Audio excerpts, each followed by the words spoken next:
Hello and welcome to this maths topics called More Fraction Problems. So this particular image here will help you to understand how to work out fractions. And the first question here states, what fraction of 1 hour is 50 minutes? Now we know that in 1 hour there are 60 minutes. So 5 minutes over 60 minutes. Let's work out this particular fraction problem by simplifying this question.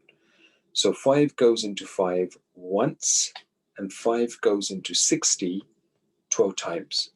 So what fraction of 1 hour is 5 minutes? I would say it's the fraction 1 over 12.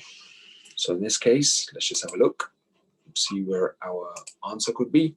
1 hour 12 minutes is option D.